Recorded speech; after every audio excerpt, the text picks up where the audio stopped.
Nature, Chapter 3, by Ralph Waldo Emerson.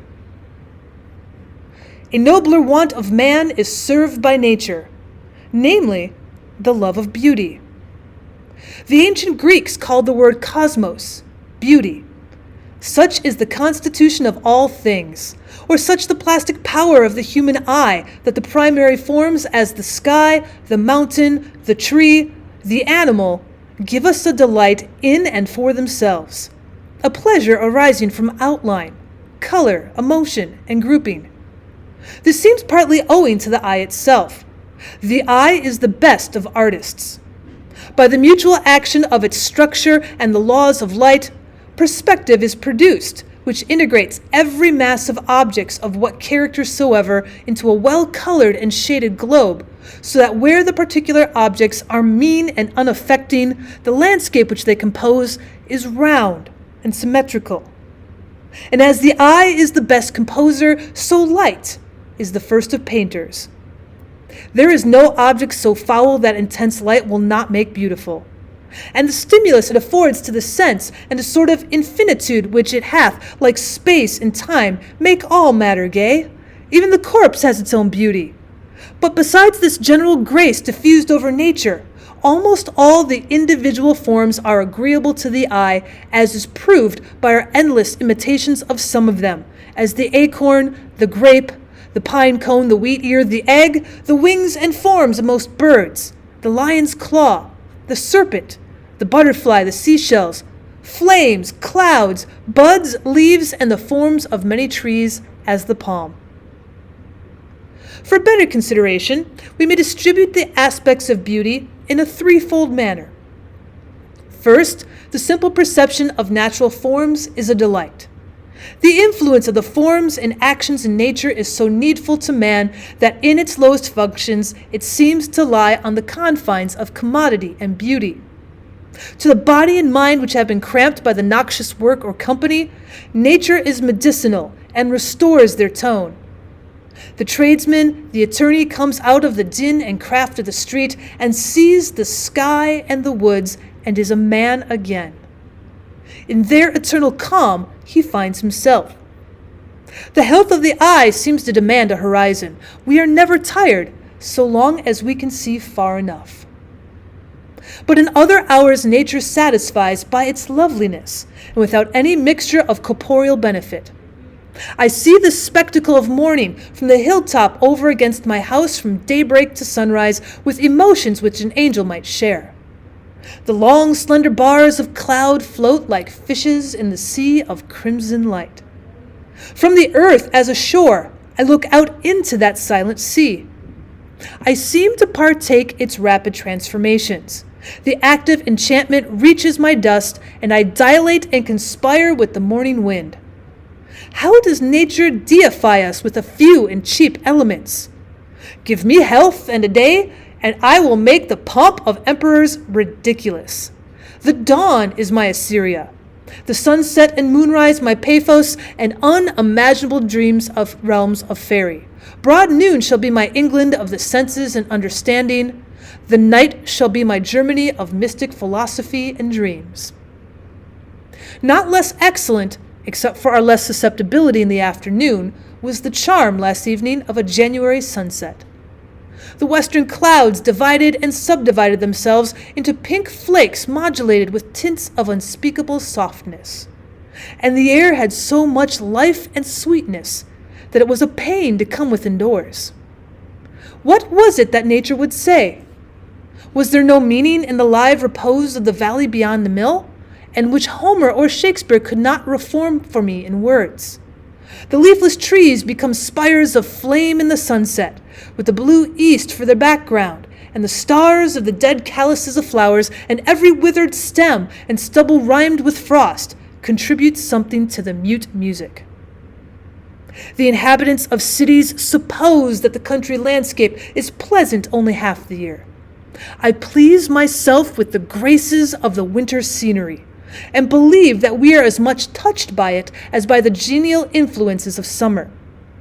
To the attentive eye, each moment of the year has its own beauty, and in the same field it beholds every hour a picture which was never seen before, and which shall never be seen again. The heavens change every moment and reflect their glory or gloom on the plains beneath. The state of the crop in the surrounding farms alters the expression of the earth from week to week. The succession of native plants in the pastures and roadsides, which makes the silent clock by which time tells the summer hours, will make even the divisions of the day sensible to a keen observer. The tribes of birds and insects, like the plants punctual to their time, follow each other, and the year has room for all. By watercourses, the variety is greater.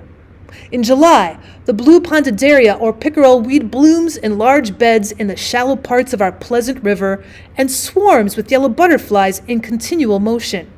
Art cannot rival this pomp of purple and gold. Indeed, the river is a perpetual gala and boasts each month a new ornament. But this beauty of nature which is seen and felt as beauty is the least part. The shows of day, the dewy morning, the rainbow, mountains, orchards in blossom, stars, moonlight, shadows in still water, and the like, if too eagerly hunted, become shadows merely and mock us with their unreality. Go out of the house to see the moon, and 'tis mere tinsel. It will not please as when its light shines upon your necessary journey. The beauty that shimmers in the yellow afternoons of October, whoever could clutch it? Go forth to find it, and it is gone. 'Tis only a mirage as you look from the windows of diligence. The presence of a higher, namely of the spiritual element, is essential to its perfection. The high and divine beauty which can be loved without effeminacy is that which is found in combination with the human will. Beauty is the mark God sets upon virtue. Every natural action is graceful. Every heroic act is also decent and causes the place and the bystanders to shine. We are taught by great actions that the universe is the property of every individual in it. Every rational creature has all nature for his dowry and estate. It is his, if you will. He may divest himself of it. He may creep into a corner and abdicate his kingdom as most men do, but he is entitled to the world by his constitution. In proportion to the energy of his thought and will, he takes up the world into himself. All those things for which men plow, build, or sail obey virtue, said Sallust. The winds and waves, said Gibbon, are always on the side of the ablest navigators. So are the sun and the moon and all the stars of heaven. When a noble act is done, perchance in a scene of great natural beauty. When Leonidas and his 300 martyrs consume one day in dying, and the sun and moon come each and look at them once in the steep defile of Thermopylae, when Arnold Wrinklered in the high Alps under the shadow of the avalanche gathers in his side a sheaf of Austrian spears to break the line for his comrades, are these not heroes entitled to add to the beauty of the scene, to the beauty of the deed?